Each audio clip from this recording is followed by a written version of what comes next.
So today we are interacting with Ben Shapiro. Everyone knows who Ben Shapiro is. We've had Ben Shapiro on some of Apologia Studios content before, had him on as a guest to do an interview with them. I would love to interact with him personally on this particular issue dealing with Jesus as Messiah, whether or not Christianity is the fulfillment of the promises that God made to Abraham and to David and through the prophets.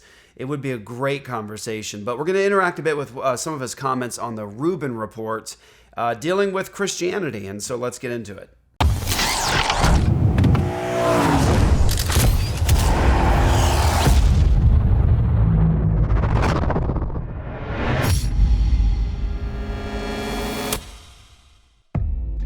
So this is why I think it's really fascinating, having spent a lot of time with Christian theologians in the past couple of years writing this book, is that the original conceit, I think, when you talk with people who are Christian and Jewish and you have sort of interfaith conversations, the original one-sentence conceit and the difference between them is that what you'll hear from Jews is Judaism is acts-based and Christianity is faith-based.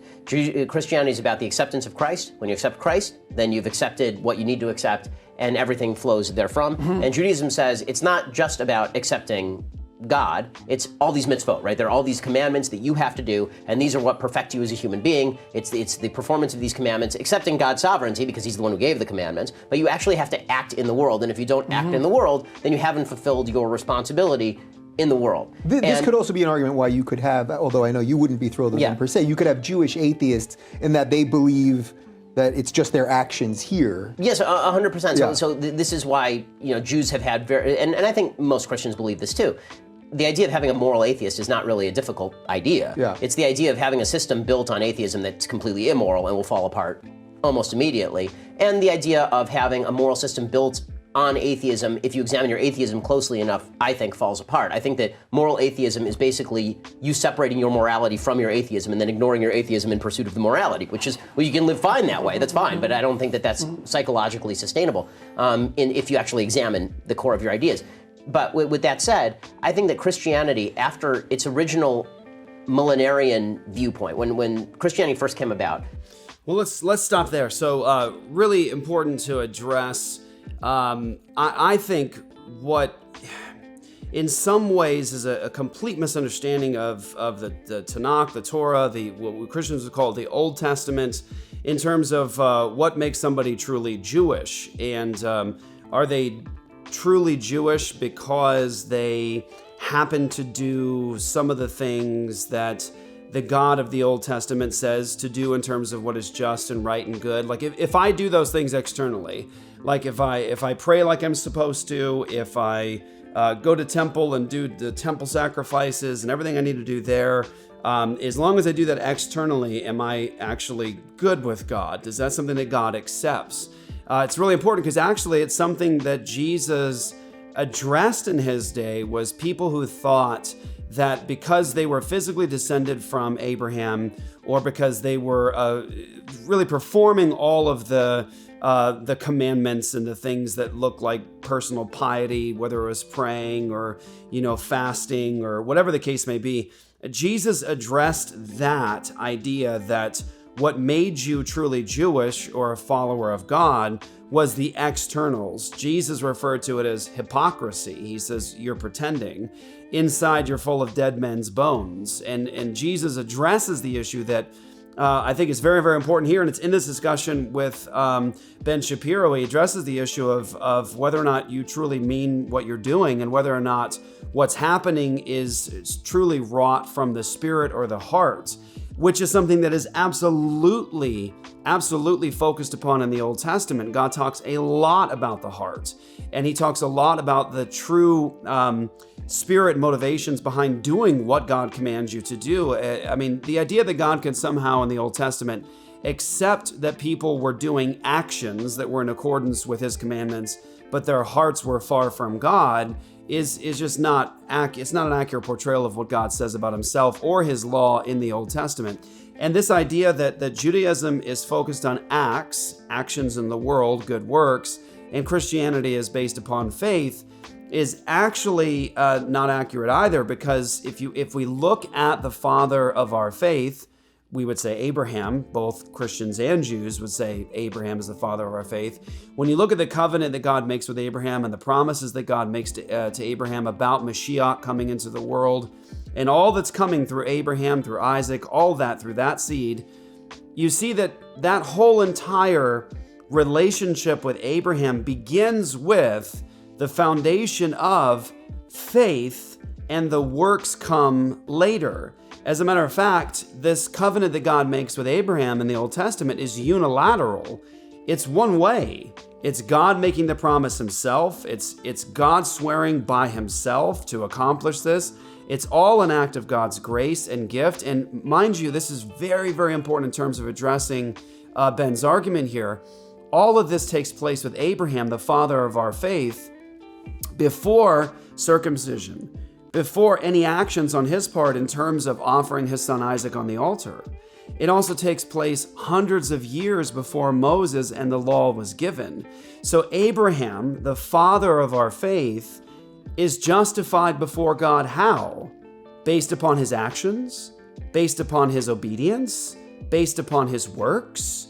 Is that how Abraham was justified before God? Is that how Abraham was shown to be right before God? No, actually, Genesis 15:6 says Abraham believed God and it was credited to him as righteousness. And that again takes place before the law, before circumcision, before offering Isaac on the altar.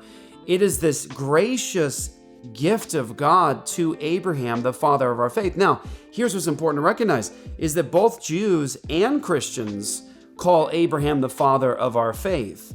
Many Jews would say, well, that's because we are physically descended from Israel, physically descended from Abraham. But we would say, is that what makes you truly Jewish? Is the circumcision a matter of just the flesh, or is it really a matter of the heart? And one of the things you see the Jewish writers of the New Testament saying is that no, circumcision is a matter of the heart. It's an internal thing. It's not merely external. And this is, of course, why the question comes up. And I hope you all caught it. The question comes up, oh, well, can you be a Jewish atheist? I mean, you don't believe there's a real God anyways. But as long as you're doing and performing these Jewish actions in the world in accordance with Jewish law and God's commandments, you're a Jewish atheist because at least you're in conformity with what the standards are and the commandments are. And, 100%, yeah, sure, you could do that, but it's inconsistent. And of course, Ben sees the inconsistency there. Like the atheist is just borrowing from Scripture in order to live a life that is in conformity with justice and righteousness and God's statutes. Ben recognizes, of course, the inconsistency in the foundations that the atheist is appealing to. But here's what's really, really important to recognize is that according to the Scriptures, there is none righteous, no, not one. None righteous, no, not one. None who does good. All have turned aside. They've all gone astray. Now, I'm quoting from the Old Testament here. I'm quoting from the Scriptures that Ben actually agrees with. These are the words of God. These are the revealed words of God. And so actually the problem or the distinction between Christianity and Judaism isn't really about works versus faith alone, because actually the entire argument of the New Testament is that it's all of grace. It is all faith in God through what he does in Messiah. It is all a gracious gift of God. But if it's a true faith, and if you truly are in Christ and truly are saved, then you will desire to obey God, because that's what God promised he was going to do in the Old Testament. Ezekiel 36. I'll just lay this down at the beginning of this because it's vitally important. Ezekiel 36 is from the Old Testament. These are scriptures that both Jews and Christians agree are the words of God. In Ezekiel 36, it actually says that one of the promises of the new covenant was that God was going to put his Spirit within people. He was going to cause them to observe his statutes. He was going to cleanse them from all their idols. The promise was Jeremiah 31, that God was going to put his Spirit within people. He was going to write his law within them, and that they would be careful to observe his statutes, because now it would go from stone tablets outside of the people of God applying pressure from the outside, to now God was going to do something Spirit wrought within the people of God, where that law would be written on the tablets of their hearts. So this idea that it's works and actions-based versus faith-based is actually a false dichotomy. It's not true. It's not an accurate representation of true Christian faith and what the Jewish writers of the New Testament said about the Christian faith. Because Jesus, let's be clear, Jesus said, if you love me, obey me. And the Great Commission, actually, the final words in Matthew's Gospel, Matthew 28, 18 through 20, when Jesus claims to have accomplished all that God gave him to do, when he claims to now have all authority in heaven and on earth, he says to his disciples, these are their marching orders. So here's the Jewish Messiah giving now the disciples the marching orders in consistency with Daniel 7, 13 through 14, Isaiah 9, 6 through 7, all the promises of what God was going to do, bringing all the tribes, tongues, peoples, languages, and nations to God. He says to his disciples, go now and get the nations, disciple them, and what does he say? Teaching them to observe all that I have commanded you. So discipleship, of course, bringing people to God, teaching them to obey the laws of God. And of course, Jesus comes in and he is very clear, abundantly clear in the Sermon on the Mount. Contrary to what's being suggested here about the Christian faith, Jesus says in Matthew 5, in the Sermon on the Mount, he says, do not even begin to think. Do not think. In the Greek, it says, me namasete. Don't even let it into your mind. Don't even begin to think that I have come to abolish the law or the prophets. I have not come to abolish them, but to fulfill them. And he says that if anybody teaches anyone to disobey even the least of these commandments, they'll be called least in the kingdom of heaven. But whoever does them and teaches them will be called great in the kingdom of heaven. So this idea that Judaism is concerned with the actions, doing good works, and obeying God, and Christianity is just about faith, is something that is, honestly, it's a fiction. It is not consistent with what the New Testament record, written by Jewish apostles and believers, says, and it's, of course, not consistent with Orthodox Christian faith. Now, mind you, I will grant this to Ben, and if I was sitting in front of him right now, I would say this. I grant, Ben, that today you can find aberrant Christian theology in the West, like you would also find it in Judaism. I'm sure that Ben thinks that there are people who say they are Jews and they're not. There's aberrations even there. But can you find Christians today, professing Christians today in the West, giving you some sort of idea that the law of God is defunct and it's no longer relevant, and we're just about this professed faith commitment, and that's all there is? Sure, you can find them, and they're not orthodox, they're not biblical, they're not representative of what Christianity has taught. And to make this point, let me just say this, and I'll go on to the next part of the video here. To make this point, when the Apostle Paul, who was of the tribe of Benjamin, as to the law, he was a Pharisee, the highest school of law in Judaism in the first century, most conservative, rigorous commitment to the law. He was trained under Gamaliel. He knows the Jewish law. When he says that this is all a gift of God's grace in terms of redemption and forgiveness in Christ, when he says that, he then goes on to say, after saying that it's always been through faith for Abraham, David, all the prophets, that's how people are justified before God. He then makes the argument in Romans 3:31, do we then make void the law through faith? So that's the question, right? Is it just about faith, or is it about law keeping? Is it about the commandments and actually doing the commandments, or is it just about faith? Paul, a Jew who believes in Jesus as Mashiach, says, do we then make void the law through faith? And he says, no way, never. He says, actually, we established the law because we have faith in Jesus, because it's a fulfillment of all that God has said he was going to do in the world. We actually established the law. We are about good works because there's a new heart, because there's a new birth that God promised in the Old Testament. Ezekiel 36, that God was going to, the new birth, regeneration. He was going to cleanse. He was gonna regenerate, and that's what Jesus promised. You must be born again, and that's what happens in the gospel. So I think that it's a bit of a fiction here to portray the distinction between Judaism is about actually obeying God's commands and Christianity is just about faith. I think that that's not accurate. The idea of Christ on earth was that he had ushered in the Messianic era, because it was a new era, it was a new day, and then it turns out that people looked around and went, well, this looks a lot like the old day, right? Not that much has changed. Did it? This is an important one, and I want to say to this question about Jesus coming in and fulfilling the Messianic prophecies, this is the singularly most important thing to address.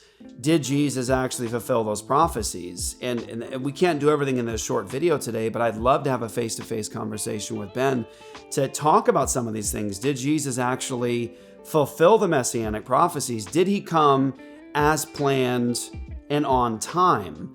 And so when we talk about Jesus coming in Daniel chapter 9, there's actually a prophecy about when Mashiach is going to come into the world, when he's going to come into his ministry and what's going to be accomplished. And in Daniel chapter 9, it promises some things that are going to take place in the Messiah's ministry. There's going to be atonement for iniquity. He's going to make an end of sin. He is going to bring in righteousness, and there's so many promises there related to redemption and that whole redemptive story about Mashiach. But it says that he's going to come and be cut off, and you can do a word study on this. He's going to come and he's going to die a violent death. And then it says that the second Jewish temple is going to be destroyed. When Daniel 9 is written, there is no second Jewish temple, okay? So it's prophesying that there will be a second Jewish temple and that Mashiach is going to come and accomplish all the promises of redemption, including atonement for iniquity. And then he's going to be cut off, and then the second Jewish temple is going to be destroyed. So related to Ben's point here, and I'll just make this singular point, there's so many prophecies we can go through, but related to Ben's point here, when he says, they're claiming that Jesus came and then, he brought in this messianic kingdom, but then people looked around and goes, well, everything looks the same. Is that really true? Were the Jews of the first century really looking around saying everything looked the same? Because Jesus, when he arrived, had warned them that before that generation all passed away, that their temple was going to be taken apart stone off of stone. It was going to be destroyed before they all died. And so I don't believe it's accurate to say that the Jews of the first century actually looked around after the ministry, life, and death and resurrection of Jesus, and after that temple was destroyed, that they looked around and said, well, it all looks the same. I would say to Ben, very respectfully, Ben, where's your temple? Where's your temple today? Where are the sacrifices? Where's the priests? What about the Day of Atonements? Leviticus 16. That's something that God prescribed for the Jewish people in terms of portraying for them the need for a substitute and a sacrifice because of sin and iniquity. Hey, what's up, guys? This is Pastor Jeff Durbin. Thank you for watching Collision. We wanted to provide a solid resource to help you to respond to anything coming into collision with the Christian worldview. There's more as a response to this video and others at Apologia's All Access at apologiastudios.com. When you partner with Apologia Studios, you make all of our content possible, and we give you all kinds of amazing other content to help equip you and to train you and your friends and families in the Christian faith. And so go to apologiastudios.com, sign up for All Access, and get more from Collision.